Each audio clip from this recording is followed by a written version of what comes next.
Hello and welcome. If GIMP degraded to this condition on your system as well, and you just get to looking for data files, fonts, this may take a while for what feels like minutes. It's probably just seconds, but seriously, this is a lean open source piece of software that should be booting up in seconds and should definitely outrun some famous commercial products. The problem here is fixable. For me, this happened when I installed the latest LibreOffice, for example. Personally, I don't understand why, but it is, so let's just fix it.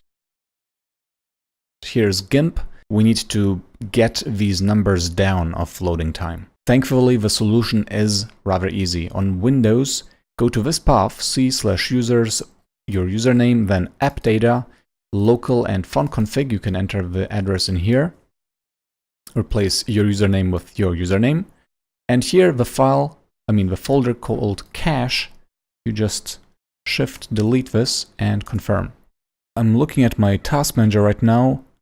GIMP was still running for a few seconds. Strange. Let's try again. There we go. Alright, let's refresh. No.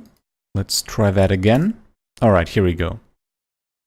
So what if we now boot GIMP? Now it's gonna really take some time. 5 minutes, I'm afraid. But it's worth it because the boots after this will be blazing fast again. It's a horrible situation. It might be fixed in the future version. I'm not entirely sure. Let's hope for the best. But for now, you have to delete it and then run GIMP once so that the font cache can be fixed and then it will not fail anymore. Again, for me, the problem happens from time to time when I did this once and then I installed new fonts, or some software did, for example, in this case, LibreOffice, and then GIMP starts having this problem each time it starts. Okay, so now I'm going to close GIMP and start it again, and now let's see. Does it...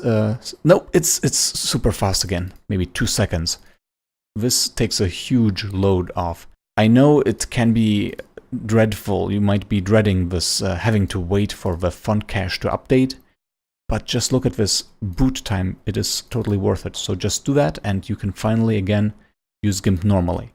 The paths for Linux and macOS X are similar. You can find them in the description of this video. Just delete the cache folder and you'll be fine. Not sure this even happens on systems other than Windows. Hopefully not. Anyways, hope this helps. Please subscribe and I will see you next time. Ciao!